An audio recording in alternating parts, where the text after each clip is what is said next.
저는 아직 결혼하지 않은 20대 평범한 남자입니다. 어느 평범했던 하루, 누나의 친구 한 명이 저희 집에 놀러 오면서 제 인생의 궤도가 살짝 흔들리기 시작했습니다. 누나와는 비교도 안 될 만큼 훨씬 예쁘고 상냥하기까지 한 그녀. 그런데 그날 밤, 정말 상상조차 하지 못했던 일이 벌어졌습니다. 이 이야기를 끝까지 보시면 제가 왜 아직도 그녀 생각에 밤잠을 설치는지 알게 되실 겁니다. 영상이 흥미롭다면 좋아요와 구독으로 다음 이야기도 함께 해주세요. 저는 집에서 통학이 가능한 근처 대학에 다니고 있습니다. 누나는 입버릇처럼 독립해서 나가 살고 싶다는 소망을 내비치지만 모아둔 돈이 한 푼도 없는 탓에 그저 희망사항으로만 그치곤 합니다. 그러던 어느 날 부모님께서 매혹적인 섬, 제주도로 여행을 가실 계획이라고 밝히셨습니다. 두 분은 평소에도 함께 등산을 즐기시는데 이번에는 기어코 한라산 정상에 오르기로 굳게 마음먹으셨습니다. 출발하기 훨씬 전부터 두 분의 기대감은 한껏 부풀어 올라 그 설렘이 집안 공기마저 뜨겁게 만드는 듯했습니다.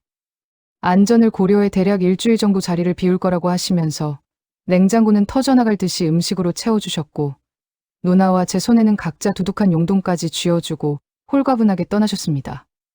누나와 저는 이 뜻밖의 횡재에 기쁨을 주체하지 못하고 마치 로또에 당첨된 사람들처럼 서로를 보며 대박이라고 환호성을 질렀습니다. 그날 부모님의 차가 골목을 완전히 빠져나가자마자 누나는 기다렸다는 듯이 친구를 초대하겠다고 선언했습니다.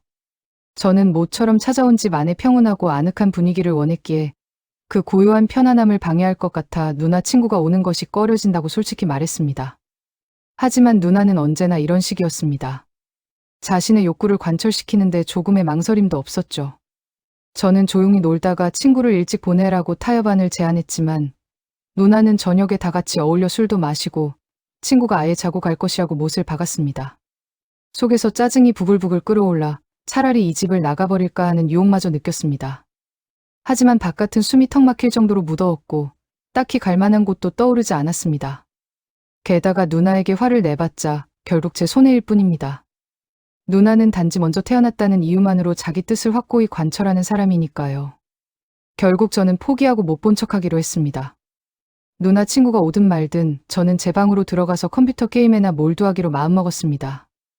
땅거미가 서서히 내려앉을 무렵 초인종 소리가 울리며 누나가 말했던 그 친구의 도착을 알렸습니다. 누나의 목소리는 한껏 들떠 있었고 기쁨과 열정으로 가득 차 있었습니다. 저는 제 방 안에서 게임에 몰두해 있었지만 그래도 손님이 왔으니 얼굴은 비춰야 한다는 부드러운 의무감을 느꼈습니다. 그래서 잠시 게임을 멈추고 거실로 나아가 따뜻한 인사를 건넸습니다. 안녕하세요. 혹시 하연이 누나 동생분이신가요? 얘기는 꽤 많이 들었어요. 그 순간 저는 이토록 눈부시고 심오한 아름다움이 이 세상에 실제할 수 있다는 것을 처음으로 깨달았습니다. 거의 고릴라에 필적할 만한 체격과 성격을 가진 우리 누나가 어떻게 저렇게 하늘에서 내려온 선녀 같은 혹은 잘 나가는 연예인 같은 친구와 우정을 쌓았는지는 여전히 저를 어리둥절하게 만드는 수수께끼입니다. 그녀의 키는 160cm를 살짝 넘는 아담한 체구였지만 그녀의 몸매와 완벽한 비율은 그야말로 경이로울 정도였습니다. 그녀의 이목구비는 조각가가 정교하게 빚어낸 예술작품처럼 매력적이었으며 당대 가장 유명한 아이돌마저 쉽게 무색하게 할 만큼의 찬란한 아름다움을 지니고 있었습니다. 제가 넋을 잃고 멍하니 누나의 친구를 빤히 쳐다보고 있자 그 모습을 본 누나가 버럭 소리쳤습니다. 야, 침이나 닦고 얼른 내 방으로 들어가.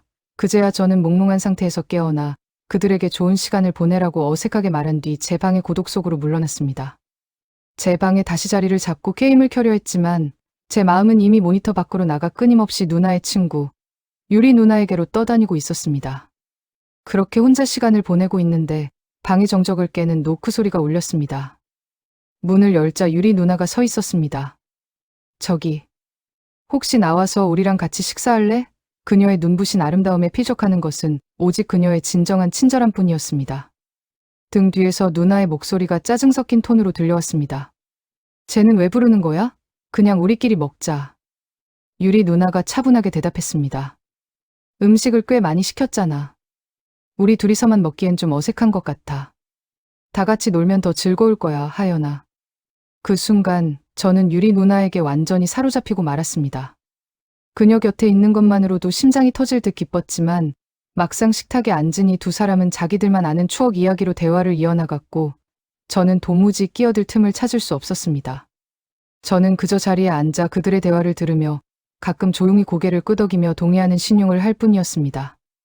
우리가 바삭한 치킨과 매콤한 떡볶이를 맛보고 시원한 맥주를 들이켜고 있을 때 부모님의 영상 전화가 그 순간을 방해했습니다. 누나는 전화를 받기 위해 잠시 자기 방으로 들어갔습니다. 거실에는 어색한 침묵이 흘렀고 저는 무슨 말을 해야 할지 몰라 맥주잔만 만지작거렸습니다. 그때 유리 누나가 말했습니다. 아, 맞아요. 아까 슬리퍼를 신고 다니다가 보이지 않는 무언가에 발을 긁혔나 봐요. 여기 한 번만 봐줄 수 있어요? 유리 누나가 그녀의 눈처럼 하얗고 고운 발을 들어 제게 보여주었고 저는 진심으로 깜짝 놀랐습니다. 그녀는 얇고 짧은 원피스를 입고 있었는데 소파에 앉아 다리를 들어 올리자 본의 아니게 그 안쪽 풍경을 엿보게 되었습니다. 여기요? 살짝 긁힌 것 같긴 한데 크게 걱정할 정도는 아니에요. 저희 집에 구급상자가 있으니 제가 연고를 좀 가져다 드릴게요. 제가 허둥지둥 제안했습니다. 고마워요. 그런데 혹시 직접 발라줄 수 있을까요? 제가 유연성이 꽤 떨어져서 허리를 숙여서 보기가 힘들어서요. 그녀는 그야말로 마성의 여자였습니다. 아니, 그 어떤 단어로도 형용할 수 없는 매력을 지녔습니다. 마지못해 저는 그녀의 발바닥에 연고를 바르게 되었습니다. 한쪽 무릎을 꿇고 몸을 낮추자 위로 한껏 말려 올라간 그녀의 원피스 자락 때문에 시선을 어디에 둬야 할지 도저히 알 수 없었습니다. 서투르게 쩔쩔매며 겨우 약을 다 발라주자 그녀는 환하게 웃으며 고마움을 표했습니다. 나도 당신처럼 매력적인 남동생이 있었으면 얼마나 좋을까요? 당신들 둘이 장난스럽게 투격태격하는 걸 보면 가끔 부러운 마음이 들어요. 저는 외동이라서 종종 외로움 속에서 지냈거든요. 그녀는 아련한 눈빛으로 회상하듯 말했습니다. 저는 우리 사이가 겉보기처럼 그리 화목하지만은 않다고 솔직하게 털어놓았고 그러자 유리 누나와 저는 예기치 않게 훨씬 더 가까워진 것 같았습니다.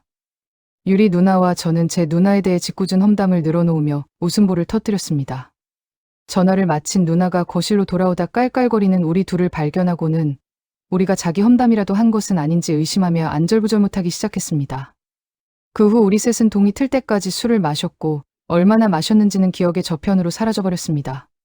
저는 거실 바닥에 그대로 쓰러져 잠이 들었고 한밤중에 잠시 잠이 깨어보니 모두가 여기저기 흩어져 깊은 잠에 빠져 있었습니다.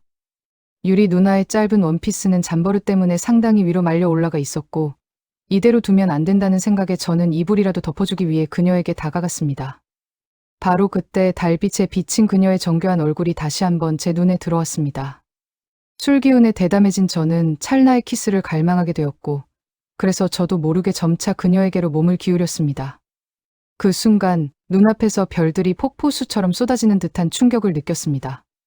어느새 잠에서 깬 누나가 제 뒤통수를 날카롭게 후려친 것이었습니다. 이런 불안당 같은 놈, 지금 내 친구한테 무슨 짓이야. 저는 그게 아니라고 단지 옷을 바로잡아주려던 것뿐이라고 황급히 설명한 뒤 제 방으로 물러났습니다.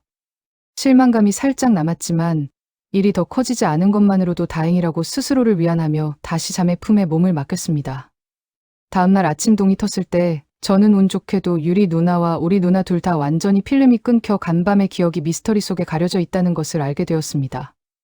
우리는 천천히 일어나 각자 해장국을 한 그릇씩 시켜 먹었고 그 후 유리 누나는 우리에게 작별 인사를 하고 집으로 향했습니다. 그녀가 떠나는 뒷모습을 보며 한 줄기 서글픔이 밀려왔습니다. 하지만 우리 인연이 언젠가 다시 이어질 거라는 희미한 희망이 마음속에 남아 있었습니다. 그런 생각을 하며 저는 제 방으로 돌아가 침대에 몸을 던지고 사색에 잠겼습니다. 쓰린 속을 부여잡고 뒤척이고 있을 때 휴대폰의 메시지 알림이 고요함을 깨뜨렸습니다. 안녕, 나야. 유리. 제가 번호를 알려준 적이 없었기에 그녀가 어떻게 제게 연락했는지 의아하게 느껴졌습니다. 누나, 집에 잘 들어갔어요? 근데 제 번호는 우리 누나한테 물어보신 거예요? 곧이어 답장이 왔습니다.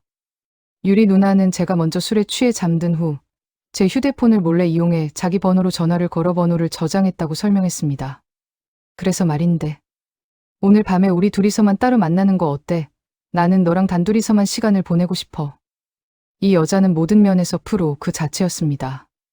그것은 지난밤에도 그녀가 모든 것을 명확히 인지하고 있었으며 어쩌면 의도적으로 저를 유혹하고 있었다는 것을 의미했습니다. 메시지를 받자마자 심장이 너무 격렬하게 뛰어올라 침대에 가만히 누워있기가 거의 불가능할 정도였습니다.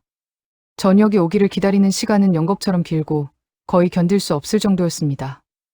오후 늦게 유리 누나는 우리 만남의 시간과 장소를 알려주었습니다. 저는 신중하게 옷을 고르고 평소에는 잘하지도 않던 머리 손질에 충분한 시간을 들인 후 약속 장소로 그녀를 만나러 나섰습니다. 그녀는 시내 중심부에 자리한 조용하면서도 분위기 있는 바를 제안했습니다. 저는 약속 시간보다 10분 일찍 도착했고 그녀는 약속 시간보다 조금 늦게 우아한 모습으로 나타났습니다. 그녀는 제가 이전에 본 그 어떤 모습보다도 아름답게 꾸미고 있었습니다. 우리는 활기 넘치는 바 안으로 들어섰고 이내 잔을 부딪히는 소리와 사람들의 웃음소리가 만드는 편안한 리듬 속에 빠져들며 술을 마시기 시작했습니다.